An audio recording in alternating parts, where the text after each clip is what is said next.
I arrived at Thanksgiving dinner full of hope despite years of unequal treatment. I had been financially supporting my parents for years, while my sister Amber contributed nothing. When I gently brought up the unfairness, my parents dropped the bombshell. Your job is to work while your sister enjoys life. Simple as that. If you have a problem, there's the door. Stunned, I made a life-changing decision. Fine, I'll leave, and you can start paying your own bills. Simple as that. The drive home from my parents' house was a blur.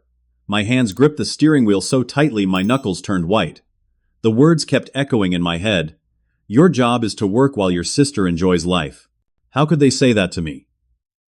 After everything I had done for them?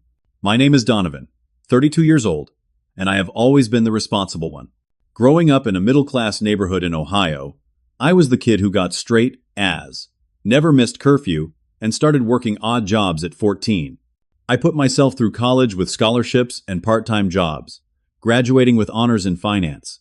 Now I work as a financial advisor at a respected firm in Cincinnati, making six figures but never spending much on myself. For the past 5 years, I have been supporting my parents financially. When they retired early at 62, because of my dad Frank's back problems, their savings weren't nearly enough. Their pension barely covered groceries. So I stepped in, paying their mortgage, utility bills, property taxes, and even their medical expenses not covered by Medicare. Every month, like clockwork, I transferred money to their account. Meanwhile, my younger sister Amber, now 29, has never held a steady job.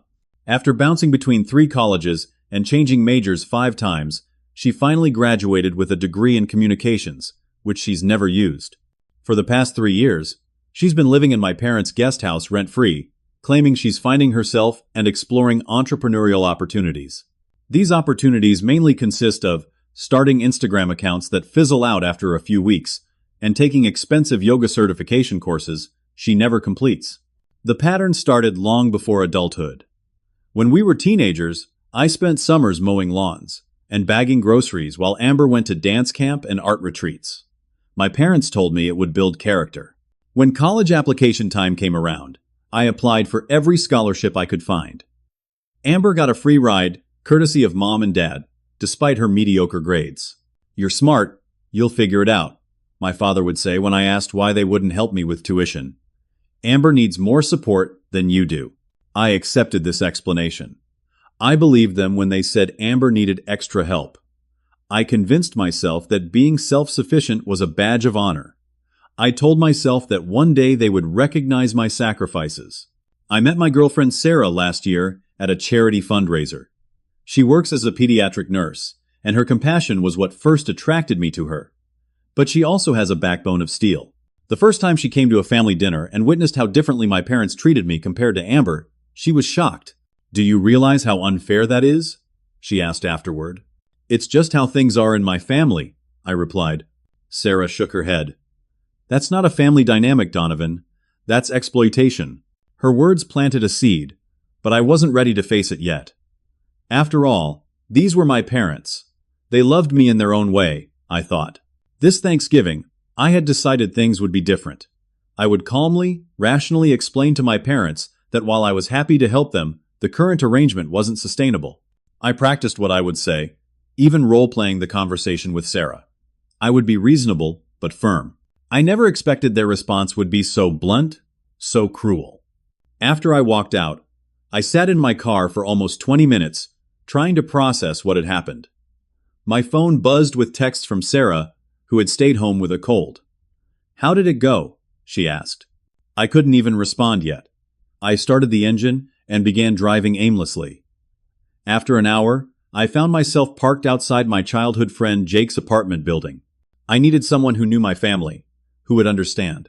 Jake listened as I recounted what happened. His face darkened as I got to my parents' ultimatum. "That's messed up, man. But honestly, it's been a long time coming." "What do you mean?" Jake hesitated. "Look, I've known your family since we were in elementary school. They've always treated you and Amber differently. Remember when you got that scholarship to the engineering summer program in high school, and they wouldn't let you go because you needed to work at your uncle's store? But the same summer, they sent Amber to that expensive music program in New York?" I nodded slowly. And remember how they missed your college graduation because Amber had a cold? But they drove 6 hours to see her in a community theater production where she had 2 lines? The examples kept coming, and with each one, I felt a growing sense of clarity. Jake was right. It had always been this way.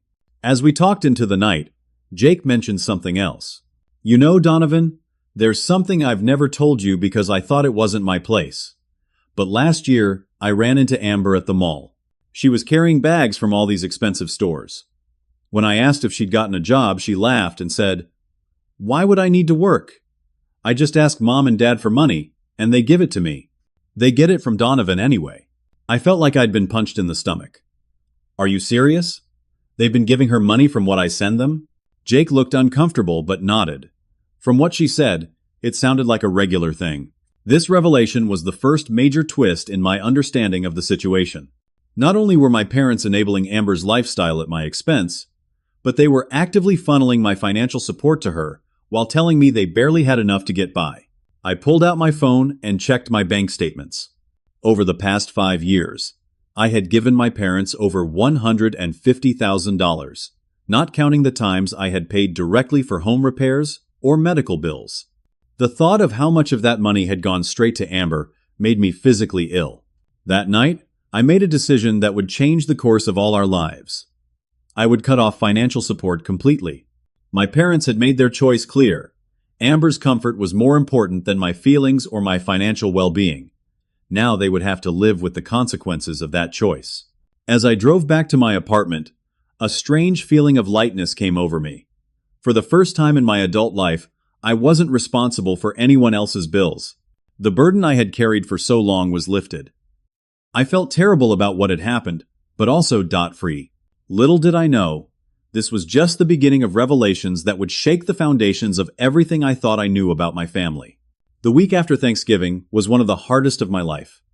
My phone buzzed constantly with calls and texts from my parents and Amber. I couldn't bring myself to answer any of them.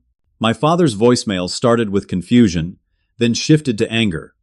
"I don't understand why you're acting this way, Donovan, after everything we've done for you."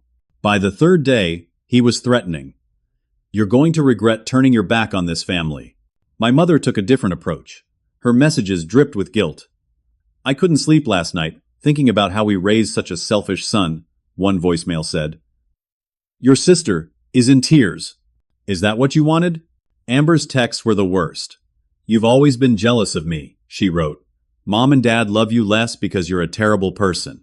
And then, "How are we supposed to pay our bills? Do you want us to be homeless?"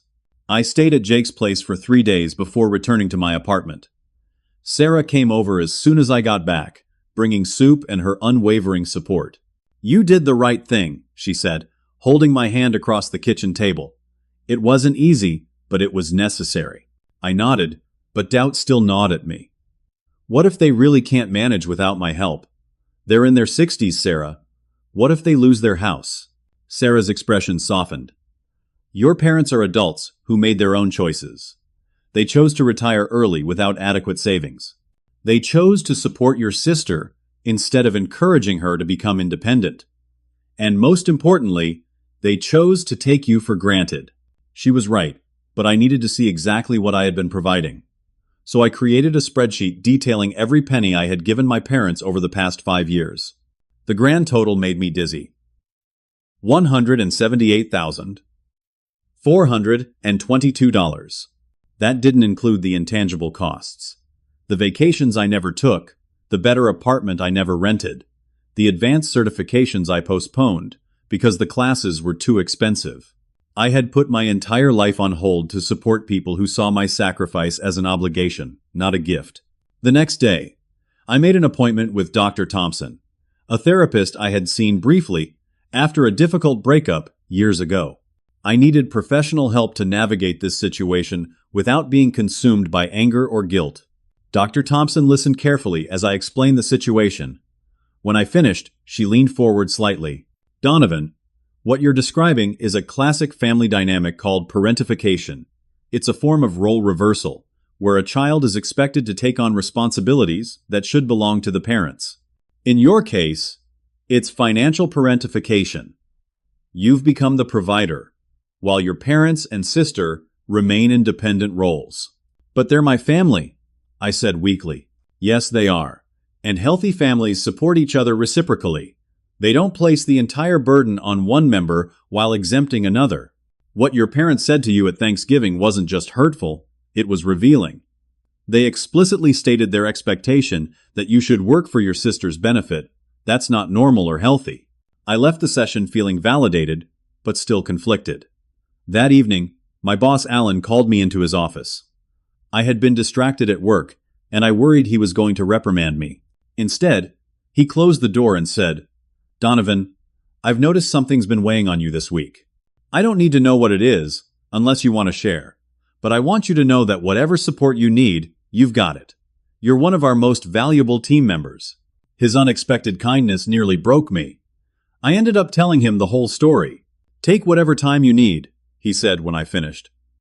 "And if you need financial advice from someone who's been in the business longer than you've been alive, my door is always open."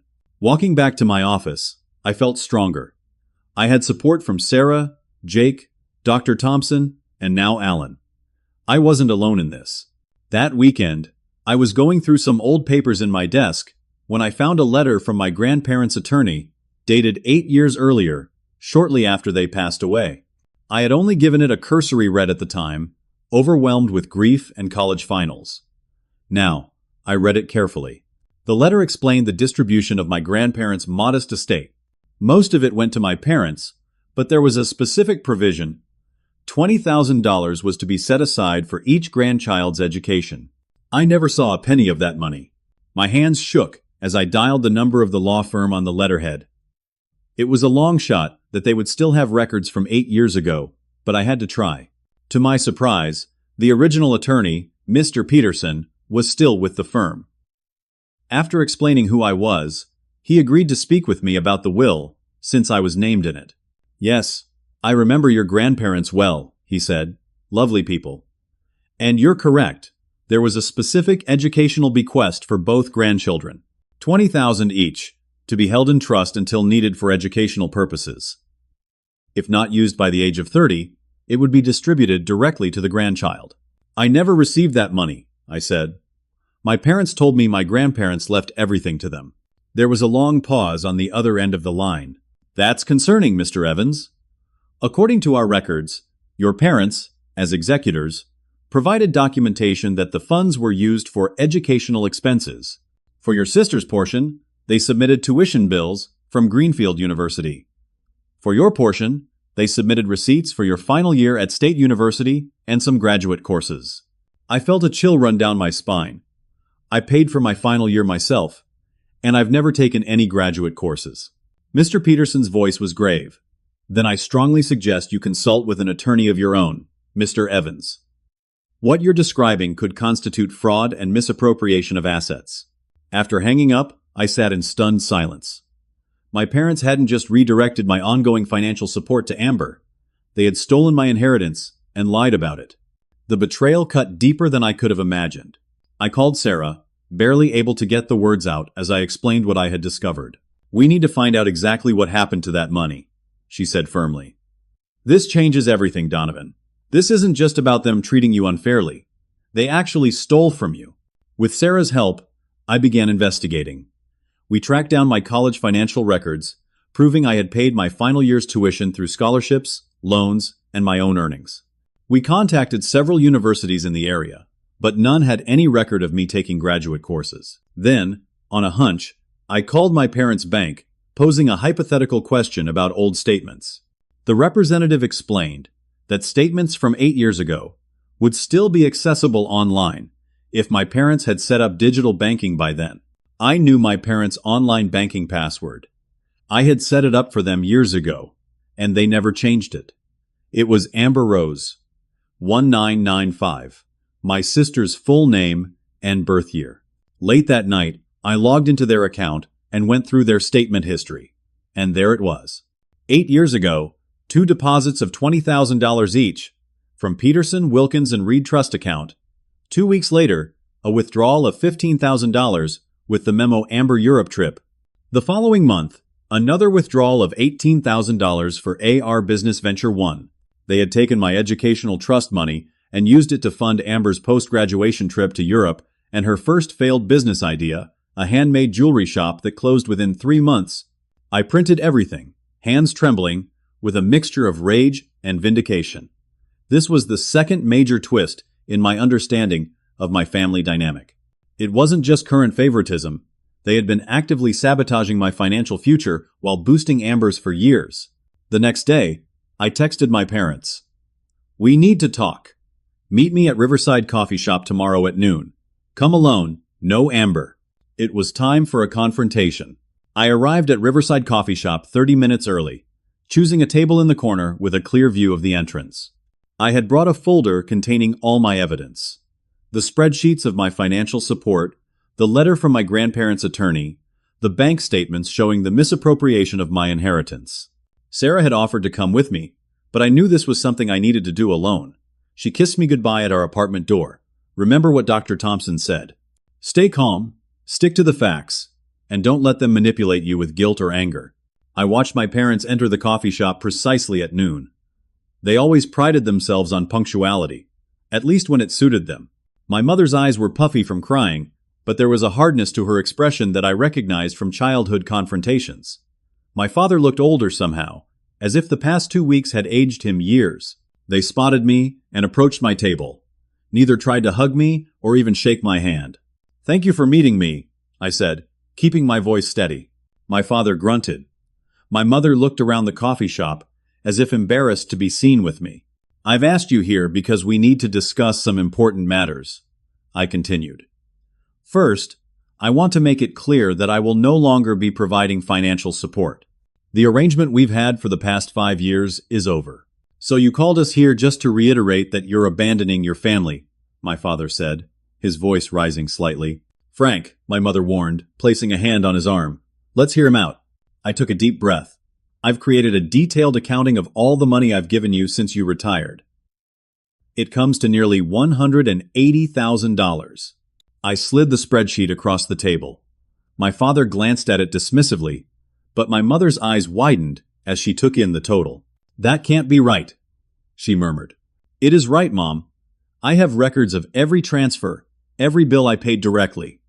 What I don't have is an understanding of where all that money went. You claimed you barely had enough to get by, yet somehow Amber never seems short on cash for her projects and shopping trips." My parents exchanged a glance. "Are you accusing us of something?" my father asked. "I'm asking for an explanation. Jake saw Amber at the mall last year with bags of expensive purchases. She told him explicitly that you give her money from what I send you." My mother's face flushed. "Amber has special needs." "What special needs?" "Exactly." "She's more sensitive than you," my mother said. "She feels things more deeply. She can't handle stress the way you can." I tried to process this explanation. So because I'm capable of working and being responsible, I deserve less support and consideration? "You don't understand," my father interjected. "Amber is different." "You're right, I don't understand. But there's something else we need to discuss." I pulled out the letter from my grandparents' attorney. "I found this recently. It mentions an educational trust of $20,000 set aside for each grandchild." The color drained from my father's face. My mother suddenly became very interested in her coffee cup. "I spoke with Mr. Peterson," I continued. "He told me that you, as executors, provided documentation showing that the money was used for my final year of college and some graduate courses I never took." Silence stretched between us. Finally, my mother spoke. "We did what we thought was best for the family as a whole." "What does that mean?" I asked. "It means," my father said, his voice hard, "that we made a judgment call. Amber needed that money more than you did. She wanted to see Europe before settling down. She had a business idea that needed funding. That wasn't your decision to make," I said, struggling to keep my voice level. "That money was specifically left to me by my grandparents." "You were doing fine on your own," my father dismissed. "You've always been self-sufficient." "Because I had to be. You never gave me any other option." My mother's next words stopped me cold. "You've always been too much like him," she said quietly. "Like who?" "Like Richard." She wouldn't meet my eyes. "Who is Richard?" I asked, confused. My parents exchanged another look, a silent communication passing between them. My father sighed heavily. Richard is your mother's first husband. They were married for 2 years before we met. This was the first I'd ever heard of a previous marriage. What does he have to do with me? My mother finally looked up. You're exactly like him. Calculating. Always keeping score. He tracked every penny, too. Always had to be right about everything. I was stunned. Are you saying you've treated me differently my entire life because I remind you of your ex-husband? She didn't deny it. We never expected you to be so successful, she admitted. Frank and I always thought Amber would be the achiever. She was so bright and creative as a child. We thought she'd be the one supporting us in our old age. So when that didn't happen, you decided to take advantage of my sense of responsibility instead? We didn't take advantage, my father protested. We accepted your help. There's a difference. There's no difference when you expect it as your due, I countered. When you actively redirect that help to someone who doesn't need or appreciate it. The conversation was interrupted by the arrival of Amber, who stormed into the coffee shop like a hurricane. I knew you'd go behind my back, she shouted, drawing stares from other customers. Mom texted me where you were meeting. How dare you cut them off like this? They're your parents. Amber, lower your voice, my father said, looking uncomfortable with the public display. No, I will not lower my voice. Everyone should know what a terrible son and brother he is. She turned to me, her face contorted with rage. You've always been jealous of me. Always trying to make me look bad. Amber, that's enough, my mother said. But there was no force behind her words. I remained seated, refusing to engage with her tantrum. This is a private conversation. I specifically asked Mom and Dad to come alone. Oh, so now you're giving orders? Who do you think you are? Amber's voice rose even higher. The cafe manager approached our table. Folks, I'm going to have to ask you to take this outside, or lower your voices. You're disturbing our other customers. Amber spun around to face him. Mind your own business. This is a family matter. And this is my business, the manager replied calmly. Please lower your voice or leave. My father stood up, clearly embarrassed. We should go. This was a mistake. As they prepared to leave, I remained seated. Before you go, there's one more thing you should know. I was planning to help you transition off my financial support gradually. I was going to give you 3 months to adjust your budget and find alternative arrangements. I paused, making sure I had their attention. But after what I've learned about the misappropriation of my inheritance, that offer is rescinded. What does that mean? My mother asked, a tremor in her voice. It means you're on your own starting now. The mortgage payment that's due next week? You'll need to figure that out yourselves. You can't do this to us, Amber hissed. Actually, I can, and I am.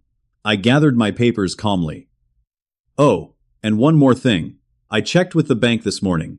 You've taken out a second mortgage on the house without telling me. My father's face went white. Since I've been paying the first mortgage, I'd like to know what the second one was for. No one spoke. Then Amber's left hand moved to cover her right, but not before I caught the flash of a large diamond ring. Your engagement ring? I asked, connecting the dots. You took out a loan against the house I've been paying for to buy an engagement ring and plan a wedding? Tom proposed last month, Amber said defensively. We're getting married in June. It's going to be at the Lakeside Gardens venue. We've already put down the deposit. Congratulations, I said flatly. I assume I'll be getting an invitation and a request to foot the bill any day now. Don't be ridiculous, my mother said, but her eyes darted away guiltily. This was the third major twist. Not only had they been using my money to fund Amber's lifestyle and stole my inheritance, but they had taken on new debt against the house I was paying for to fund a lavish wedding, all without telling me. As they left the coffee shop, I felt a strange sense of calm. There was no more doubt about what I needed to do. The facts were clear. My parents and sister had been exploiting me for years, and they had no intention of stopping unless I forced the issue. I paid for my coffee and walked out into the crisp December air. My phone buzzed with a text from Sarah. How did it go? I'll tell you everything when I get home, I replied. But I think I finally have clarity. What I didn't know then was that this clarity would soon be tested in ways I never expected, as the consequences of my decision rippled outward, affecting not just my family but my career and future as well. The weeks following the confrontation at the coffee shop were surprisingly quiet. My parents stopped calling, and Amber's barrage of texts dwindled to occasional bursts of hostility. I focused on work and spent the holidays with Sarah and her family, who welcomed me warmly. You seem different, Sarah's mother told me on Christmas Eve. More relaxed. She was right. Despite the pain of the situation with my family, I felt like I could breathe again. I was no longer carrying the weight of unreasonable expectations and financial burden. In January, I consulted with attorney Grace Williams about my financial entanglement with my parents. I wanted to make sure there were no legal implications to my sudden withdrawal of support. Grace, a sharp woman in her 50s with a no-nonsense attitude, reviewed all my documentation. From a legal standpoint, you're in the clear, she said. There was never any formal agreement requiring you to support your parents. All gifts were voluntary. What about the inheritance issue? I asked. She frowned. That's more complicated. There was clear misappropriation of funds intended for you. However, pursuing this legally would be difficult given the time that's passed and the fact that your parents were the authorized executors. So they get away with it? I didn't say that, Grace replied, tapping her pen against her legal pad. During our review, I noticed some concerning transactions from accounts you don't recognize. I took the liberty of running a credit check with your permission form. She slid a document across the desk. It showed 3 credit cards and a personal loan in my name that I had never applied for. That's not possible, I said. I never opened these accounts. Someone did, Grace said grimly. And they've been making minimum payments, just enough to keep the accounts from going into collections. The total outstanding balance is just over $15,000. I felt sick. My parents did this? I can't say for certain, but given the timing of when these accounts were opened and the fact that they have your social security number and other identifying information, it's a reasonable conclusion. What do I do? You have 2 options, Grace explained. You can report this as identity theft, which it is. That would likely lead to criminal charges against whoever opened these accounts. Or you can work with the credit card companies to close the accounts and arrange payment plans, essentially taking responsibility for debt you didn't incur. The thought of my parents facing criminal charges was disturbing, despite everything they had done. I need some time to think about this, I said. Of course. But don't wait too long. Every month that passes, more interest accrues. I shared everything with Sarah that evening. She was furious. They committed fraud, Donovan. They stole your identity. That's a serious crime. I know, I said. But they're still my parents. Sarah softened. I understand. It's your decision. But remember what Dr. Thompson said about enabling behavior. If you shield them from the consequences of their actions, what incentive do they have to change? She was right, as usual. The next day, I filed police reports for identity theft and contacted all 3 credit card companies to dispute the charges. I made it clear in the reports that I suspected my parents, but requested that the investigation proceed without my direct involvement. I couldn't bring myself to actively participate in a criminal case against them. Word of what happened spread through my extended family. My mother's sister, Aunt Linda, called to berate me for abandoning my parents. My father's brother, Uncle Jim, had a different reaction. I'm proud of you, Donovan, he said when he called. It took guts to stand up for yourself. I was surprised. Uncle Jim had always been the quiet one at family gatherings. You're not mad at me? Hell no. Frank did the same thing to me when we were younger. Always expected me to help him out of jams, never returned the favor. It took me years to break the pattern. His words were validating. For the first time, I realized that the dynamic with my parents wasn't unique to me. It was their established pattern of behavior. In February, something unexpected happened. I received a text from Tom, Amber's fiancé. Can we meet? Need to talk. Just us. I was wary but curious. We arranged to meet at a sports bar across town, far from where my parents or Amber might run into us. Tom was already there when I arrived, nursing a beer and looking anxious. He was a decent guy from what little I knew of him. Worked as a civil engineer, came from a stable family, seemed genuinely in love with Amber despite her flaws.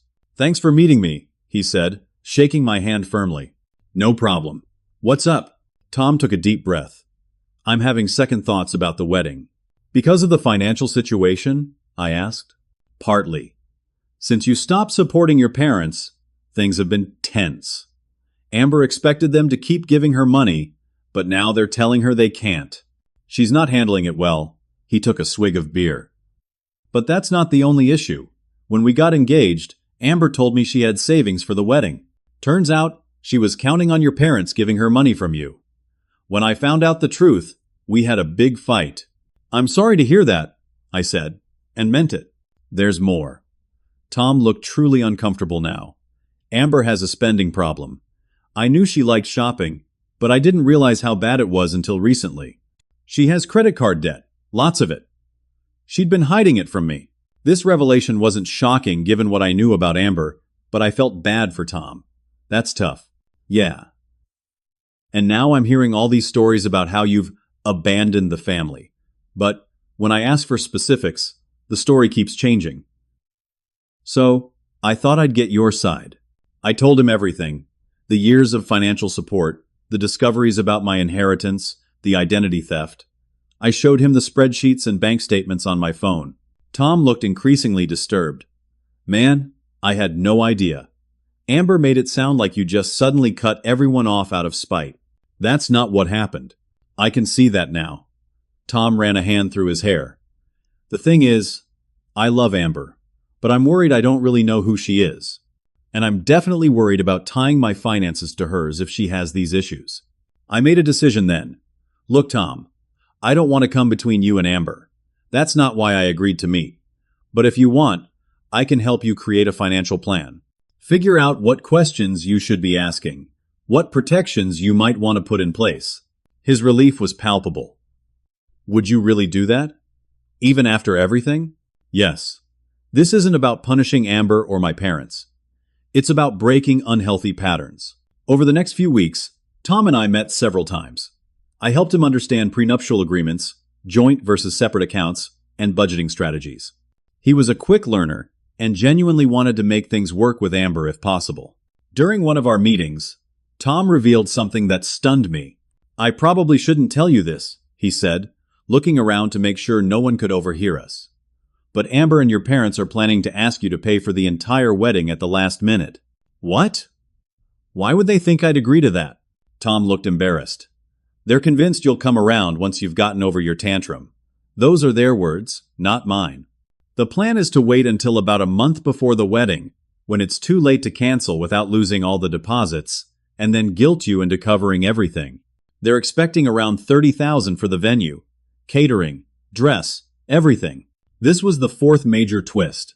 Despite everything, my family was still counting on manipulating me into providing financial support. Their plan revealed just how deeply entrenched their sense of entitlement was. Thank you for telling me, I said to Tom. I couldn't be part of it. It's not right. Tom shook his head. I've tried talking to Amber about scaling back the wedding, making it something we can actually afford, but she won't hear it. She says she deserves her dream wedding after everything she's been through. Everything she's been through? I couldn't help but ask. Yeah, apparently her cruel brother cut off the family finances and ruined her life, Tom said with a sad smile. That's the narrative now. I realized then that Tom was becoming an unexpected ally. He was seeing through the manipulation and standing up for what was right, even though it put his relationship at risk. As we parted that day, Tom hesitated. I think I need to postpone the wedding, at minimum. I need Amber to understand that our relationship can't be built on financial deception. That's a brave decision, I said. Maybe I'm learning something from you, he replied. What neither of us knew then was that this decision would trigger a cascade of events that would bring the conflict with my family to a public stage, threatening everything I had worked for professionally, and forcing me to make the most difficult choice of my life. In early March, a formal wedding invitation arrived at my apartment. The card was thick, cream-colored cardstock with gold embossing. Amber Rose Evans and Thomas James Miller request the honor of your presence. The ceremony and reception were to be held at Lakeside Gardens, one of the most expensive venues in the city, on June 15th. Tucked inside the invitation was a handwritten note from my mother. Donovan, despite our differences, we hope you'll be part of this special day. Family should come together for important occasions. Love, Mom. No mention of our confrontation, no acknowledgement of the fraud, just an expectation that I would play along with the facade of family harmony. I showed the invitation to Sarah. Are you going to go? She asked. I don't know. I ran my fingers over the embossed lettering. Part of me wants to avoid the whole thing. Another part thinks I should be there, if only to support Tom. Sarah considered this. If you do go, we go together, and we have a clear plan for how to handle any drama. No getting cornered alone by your parents or Amber. Agreed. The decision was temporarily put on hold when, 1 week later, my phone rang at 11 at night. It was Tom, and he sounded panicked. The venue called. Our payment is late, and they're threatening to cancel the reservation. Isn't the wedding still 3 months away? Yes, but the final balance of $30,000 is due 90 days before the event. That was yesterday. I thought Amber had sent the check. She didn't? No. She finally admitted she doesn't have the money she was counting on. His voice trailed off. She was counting on me providing it. I finished for him. Yeah. Her parents told her to wait until closer to the deadline to ask you, but the venue won't wait. They have a waiting list for that date, and they're ready to give our slot away. I could hear the stress in his voice. What are you going to do? There was a long pause. I don't think I can do this, Donovan. It's not just the money. It's the lying. The manipulation. This isn't how I want to start a marriage. I understand, I said quietly. I'm going to talk to Amber tomorrow. Tell her I want to postpone the wedding until we're on more solid financial ground, and until we've worked through some of these trust issues. That sounds reasonable? Tom laughed bitterly. I don't think she's going to see it that way. He was right. The next day, my phone exploded with texts and calls from both my parents and Amber. I let them all go to voicemail. The messages were variations on a theme. I had ruined Amber's wedding. I was selfish and cruel. I had poisoned Tom against the family. From the increasingly frantic tone, I gathered that Tom had not just suggested postponing the wedding, but had explicitly cited financial transparency as a condition for moving forward. Amber had not taken it well. That evening, my doorbell rang. When I checked the peephole, I was shocked to see my father standing there. I hesitated, then opened the door. Dad, this is unexpected. He looked older than he had at the coffee shop, more haggard. Can I come in? I stepped aside to let him enter, keeping the door open. Sarah was out at a work event, and I wasn't comfortable being alone with him in an enclosed space. What's going on? I asked. It's your mother, he said, his voice breaking slightly. She's not doing well. The stress of everything. The house, Amber's wedding falling apart. It's taking a toll. A familiar guilt began to rise, but I pushed it down. I'm sorry to hear that. Has she seen a doctor? She's too proud to admit she needs help. He sat heavily on my couch. Donovan, I know we've had our differences, but your mother loves you. We both do. You have a funny way of showing it, I said, unable to keep the edge from my voice. We made mistakes, he admitted, surprising me. We shouldn't have expected you to shoulder so much responsibility, and we should have been more transparent about the money. For a moment, I allowed myself to hope that this was a genuine apology, a first step toward reconciliation. The thing is, he continued, we need your help one last time, just to get through this crisis with the wedding. $30,000, and we'll never ask for anything again. And there it was. Not an apology, but another request for money. No. I said simply, no? Just like that? His conciliatory tone vanished. After everything we've done for you? What exactly have you done for me, Dad? You didn't pay for my education. You didn't help me get started in my career. You took my inheritance and gave it to Amber. You stole my identity and ran up debt in my name. So please, tell me what I owe you for. His face darkened. We raised you, put a roof over your head, fed you. You did the legal minimum required of parents. And I've more than repaid that debt. So that's it? You're going to let your sister's wedding be canceled? Let us lose the house? I took a deep breath. The wedding situation is between Amber and Tom. I'm not going to interfere. As for the house, you have options.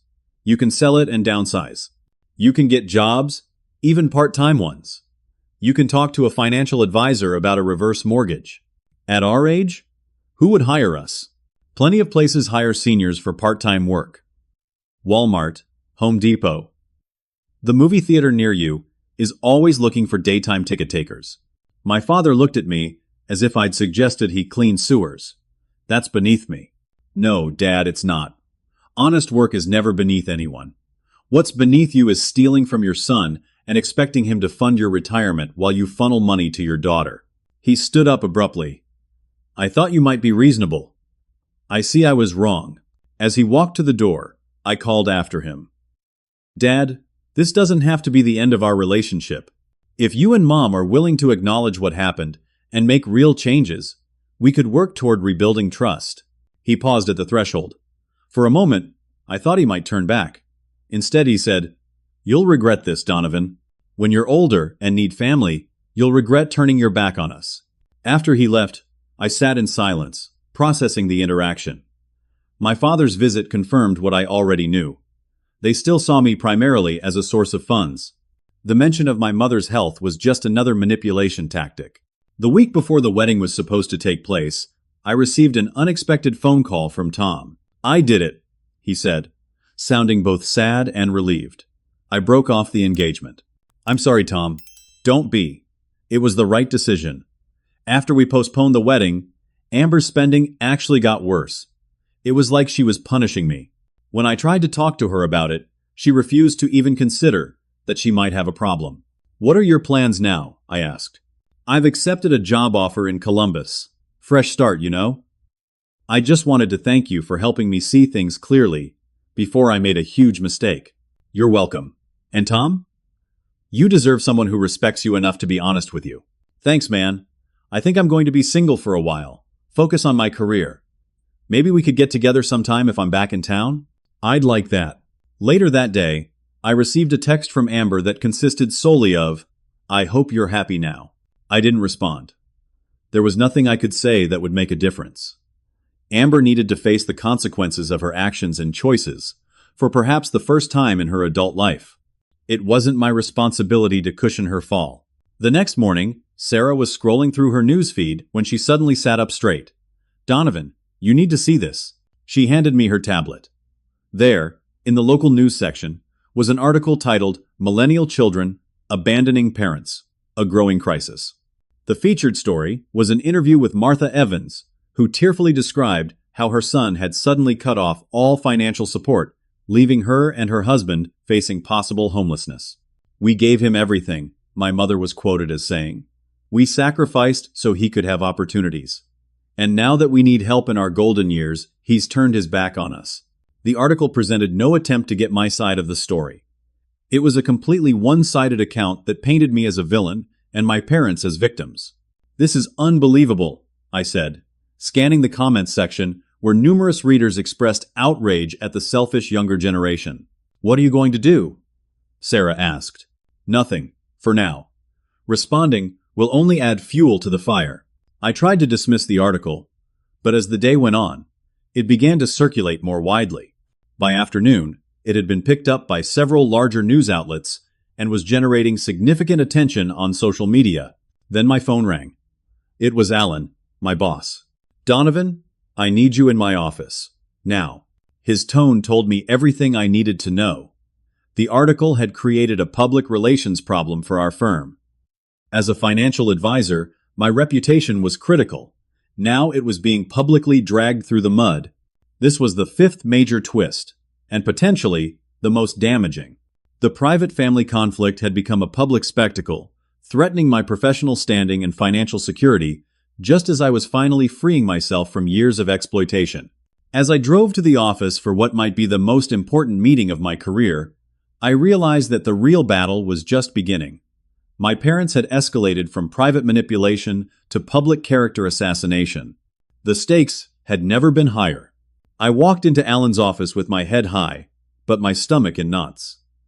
On his computer screen, I could see the article featuring my mother's tearful accusations. Sit down, Donovan, Alan said, his expression grave. I took a seat across from his desk. Alan, I can explain. He held up a hand. Before you do, I want you to know that I remember our conversation from a few months ago. I know there's more to this story than what's in this article. I felt a small measure of relief. Thank you for that. However, he continued, we have a serious situation. 3 clients have already called asking to be reassigned to different advisors. They've cited concerns about working with someone who, in their words, abandons family responsibilities. That's not what happened, I said, fighting to keep my voice steady. I believe you. But perception matters in our business. Clients need to trust that their financial advisor is not just competent but ethical. This article paints you in a very negative light. What can I do? Alan leaned back in his chair. We have a few options. The company could issue a statement of support, emphasizing that personal matters don't reflect professional capabilities. Or you could respond directly, giving your side of the story. Which would be better? Honestly, neither is ideal. A company statement draws more attention to the issue. You responding personally could turn into a public, he said, she said with your family, which would only make things worse. He paused. There's a third option. You could take a temporary leave of absence until this blows over. I understood what he wasn't saying. The firm wanted distance from the controversy. How temporary is temporary? Alan had the grace to look uncomfortable. I can't promise anything, Donovan. This could die down in a few weeks, or it could linger. So I'm being pushed out. No one is firing you, Alan said quickly. Think of it as paid administrative leave. You'll continue to receive your base salary, but clients will be temporarily reassigned. I knew what this meant for my career. In financial advising, client relationships were everything. If I lost my clients, even temporarily, some would never return. My income would take a significant hit, as much of it came from commissions and bonuses based on client accounts. I need to think about this, I said finally. I understand. Take the weekend. We'll talk Monday. I left the office in a daze. After everything I'd done to break free from financial manipulation, I now faced a serious threat to my income and career. The irony wasn't lost on me. Sarah was waiting at home, concern etched on her face. I told her about the meeting with Alan. This is outrageous, she said, pacing our living room. They're punishing you because of a one-sided news story? What happened to innocent until proven guilty? It's not about guilt or innocence. It's about public perception and client confidence. Sarah stopped pacing and sat next to me on the couch. What are you going to do? I ran my hands through my hair. I don't know. Taking a leave feels like giving in, but fighting might just make it worse. She was quiet for a moment, then said, What if we look at this as an opportunity rather than a setback? What do you mean? You've been talking about wanting more independence in your practice. Less corporate oversight, more ability to work with clients the way you think is best. Her eyes lit up with an idea. What if we start our own firm? That's a huge risk, I said, though the idea instantly appealed to me. It takes significant capital to launch an independent financial practice. We have savings, Sarah pointed out. We've been putting money aside for a house down payment. We could use that as startup capital instead. That's our future, Sarah. Our security. No, that's just money. Our future and security come from our skills, our work ethic, and our support for each other. She took my hands in hers. Think about it. You already have the expertise and certifications. I could help with the administrative side while continuing my nursing job for stable income. The more we discussed it, the more viable it seemed.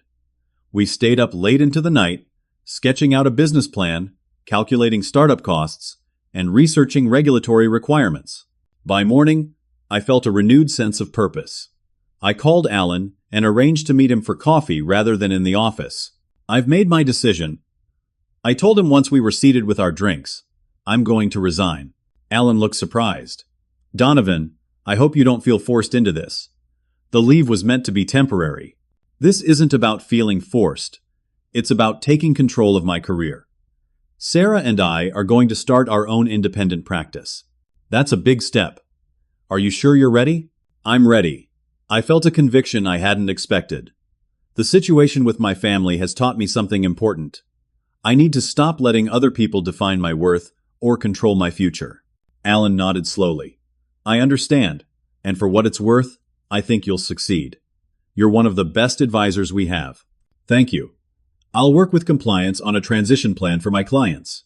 As I stood to leave, Alan added, Donovan, be prepared. Starting your own practice is challenging even under ideal circumstances. With this public relations situation, I know. It won't be easy. But nothing worthwhile ever is. The next few weeks were a whirlwind of activity. Sarah and I formed an LLC, secured office space in a small professional building, and began the process of transferring my securities licenses to independent status. We named our firm Cornerstone Financial Partners, reflecting our belief that financial stability is the cornerstone of building the life you want. In the midst of these preparations, I received an unexpected call from Uncle Jim. "I heard about your situation," he said. "Both the article and your decision to start your own practice." "Word travels fast," I replied. "In families, it always does." He paused. "Listen, Donovan, I'd like to help. I've been thinking about my retirement planning, and I need someone I can trust. I'd like to be your first client." I was speechless for a moment. "Uncle Jim. And I might know a few other people looking for a good financial advisor. Friends my age who aren't happy with the impersonal service they get from the big firms." His support brought tears to my eyes. "Thank you." With Uncle Jim's help, we secured 5 clients before we even officially opened our doors. It wasn't enough to replace my former income, but it was a start. The day before our official launch, Tom called. "I heard you're starting your own firm," he said. "News really does travel fast." "Who told you?" "Your Uncle Jim. We've stayed in touch." That was a surprise. "I moved to Columbus last month, but I've been thinking about what you said regarding financial planning. I'd like to become a client, if that's possible, long distance." "Of course it is. Most of financial advising can be done remotely these days." "Great." Tom hesitated, then added, "There's something else you should know. I've heard from a mutual acquaintance that your parents and Amber have been approaching your former clients." "What? How would they even know who my clients are?" "I'm not sure, but they've been telling anyone who'll listen about how you abandoned them. They're specifically targeting people they think might be your clients, asking for loans to get them through this difficult time." This was the 6th and perhaps most devastating twist. My family wasn't just trying to damage my reputation, they were actively sabotaging my business by approaching my clients directly. "This has to stop," I said, more to myself than to Tom. "What are you going to do?" "I don't know yet. But I need to protect my clients and my business." After hanging up, I called Grace Williams, my attorney. She listened carefully to the situation. "This could constitute tortious interference with business relationships," she said. "We could send a cease and desist letter, but without specific evidence of which clients they've approached and exactly what was said, it would be difficult to pursue legal action." "So there's nothing I can do?" "I didn't say that. Sometimes the best defense is a good offense. You need to get ahead of this narrative." "How?" "By telling your story first. Not in a reactive, defensive way, but proactively. Position yourself as someone who understands difficult family financial dynamics because you've lived through them. Make it part of your brand." Her suggestion was brilliant. That night, Sarah and I rewrote our firm's mission statement and marketing materials. We emphasized our commitment to helping clients navigate complex family financial situations with compassion and clarity. We added a section to our website titled Financial Boundaries, discussing how to support family members without enabling financial dependence. As we prepared for our grand opening, I realized that the challenge with my family had given me a unique perspective and expertise that many clients would value. What had been designed to destroy me professionally might actually become the foundation of my success. The morning of our opening, Sarah and I stood together in our new office, looking at the Cornerstone Financial Partners sign on the door. "Are you ready for this?" she asked, squeezing my hand. "I've never been more ready for anything in my life," I replied, and I meant it. What I didn't know then was that while one chapter of the family conflict was ending, another was about to begin. The final confrontation would test not just my resolve, but my capacity for forgiveness in ways I never expected. 6 months after launching Cornerstone Financial Partners, Sarah and I found ourselves in an unexpected position. Success. What had started as a desperate measure in the face of professional crisis had blossomed into a thriving practice with over 40 clients. Our approach of helping families navigate complex financial relationships resonated deeply with people, particularly those in the sandwich generation, caring for both children and aging parents. The article that had once threatened my career had faded from public memory, replaced by positive word of mouth, about our personalized service. Sarah had reduced her nursing hours to part-time to help manage our growing business, and we were discussing hiring an administrative assistant. In July, I received notice that my parents' house was scheduled for foreclosure auction. Despite the bitterness of our estrangement, the news hit me hard. This was the home I had grown up in, where despite the unequal treatment, I still had some happy memories. "Do you want to do something about it?" Sarah asked, when I showed her the notice. "I don't know," I admitted. "Part of me says they made their bed and now they have to lie in it. Another part feels terrible about them losing their home." "Whatever you decide, I'll support you," Sarah said. "But remember what Dr. Thompson said about enabling versus helping?" I nodded.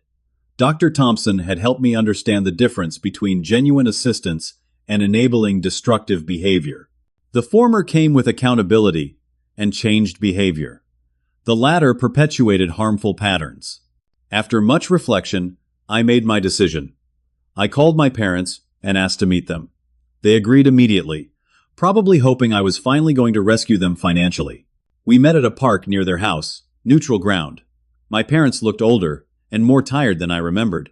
My mother had lost weight, and my father's shoulders slumped in a way I hadn't seen before. "Thank you for meeting me," I began. "I heard about the foreclosure." My mother's eyes lit up with hope. "Can you help us?" "I'm willing to help under certain conditions," I said carefully. "This isn't a blank check. It's a chance for us to rebuild our relationship on healthier terms." "What conditions?" my father asked, suspicion evident in his voice.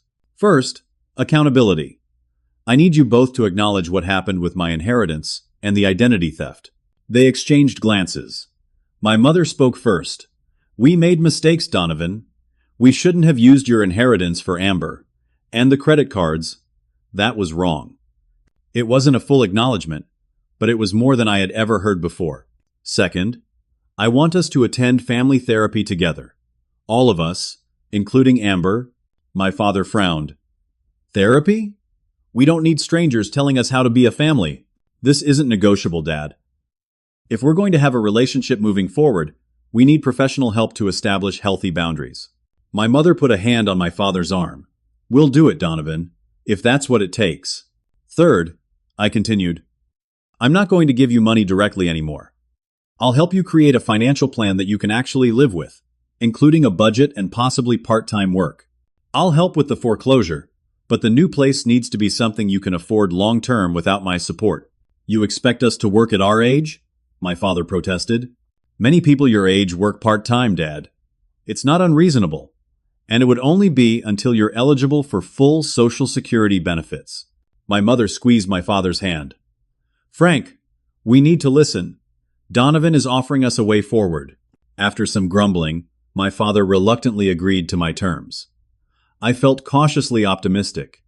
It wasn't forgiveness exactly, not yet, but it was a step toward healing. Convincing Amber was more difficult. She had been living with a friend since her breakup with Tom, working sporadically as a bartender, and blaming me for all her problems. When I called, she hung up on me. When I texted, she responded with expletives. Finally, I wrote her a letter explaining that I was willing to help our parents, but only if we all committed to family therapy and a fresh start. 2 weeks later, she called. "I got your letter," she said, her voice lacking its usual hostility. "And? I'll do the therapy." She paused. "But I'm not admitting I did anything wrong. That's not what I'm asking. I just want us all to learn healthier ways of relating to each other." With everyone on board, we began the difficult work of healing our family. I found them a small, affordable condo they could manage on their Social Security and part-time income. My father found a job at a hardware store 3 days a week, and to everyone's surprise, he actually enjoyed sharing his knowledge with customers. My mother started pet sitting for neighbors, turning her love of animals into modest income. The family therapy sessions with Dr. Richardson were challenging. There were tears, recriminations, and more than once, someone walked out. But slowly, painfully, we began to unravel the dysfunctional patterns that had defined our family for decades. My mother finally explained her resentment toward me, how my academic success and self-reliance reminded her of her first husband who had left her feeling inadequate. My father admitted that he had always found it easier to give in to Amber's demands than to help her grow up. And Amber, in a breakthrough session, acknowledged her spending addiction, and agreed to seek specialized treatment.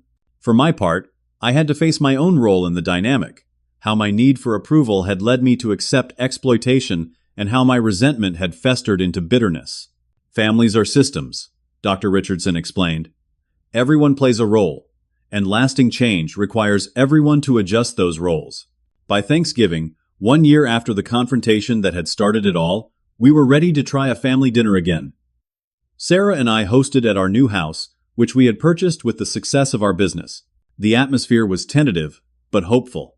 My parents brought a modest dish they could afford, not the elaborate spread they used to insist on providing, despite their financial constraints. Amber arrived on time, sober, and with a small, thoughtful gift for Sarah.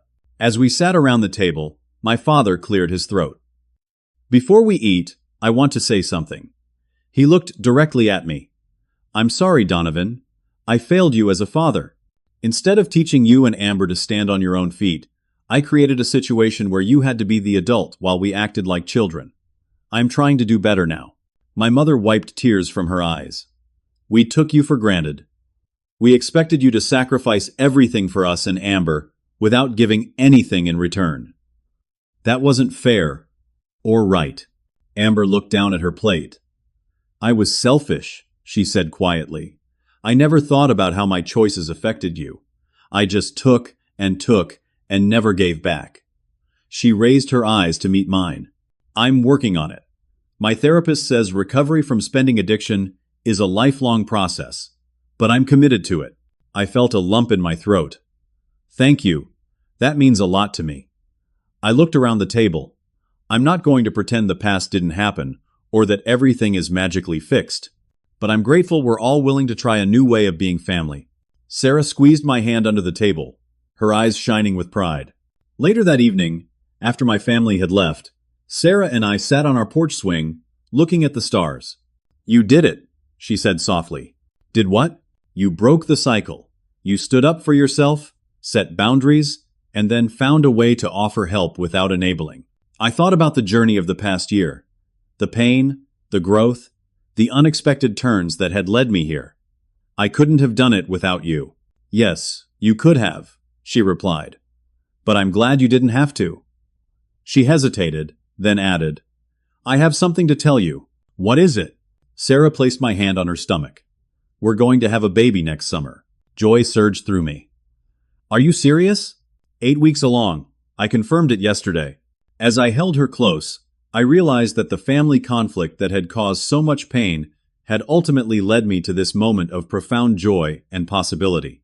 By standing up for myself and refusing to be exploited, I had created space for genuine love and healthy relationships to flourish. 1 year later, we hosted another Thanksgiving dinner. The gathering had expanded to include our 5-month-old daughter, Emily. My parents doted on her, but respectfully followed our parenting decisions. Amber, now steady in her recovery, had started a small but growing social media management business from a realistic business plan we had developed together. As I looked around the table at my family, imperfect but healing, I reflected on the most important lesson I had learned. True family supports rather than exploits. Real love builds up rather than tears down. And sometimes, the bravest thing we can do is to say enough to those who would take advantage of our good nature. The journey hadn't been easy. There had been moments of doubt, pain, and fear. But standing firm in my worth and refusing to be defined by others' expectations had led to a life more authentic and fulfilling than I could have imagined. My family would never be perfect. We would still have disagreements and struggles. But the exploitative dynamic had been broken, replaced by something healthier, more balanced, and ultimately, more loving. As we go through life, we often face moments where we must choose between peace at any price and the discomfort of standing up for ourselves. I learned that while the latter path is harder initially, it's the only way to build relationships based on mutual respect rather than exploitation. Have you ever had to set difficult boundaries with people you love? How did you balance compassion with self-protection? Share your stories in the comments below. If this story resonated with you, please like and subscribe to hear more real-life experiences, and share with someone who might need to hear this message today. Thank you for listening, and remember, You deserve relationships that honor your worth rather than diminish it.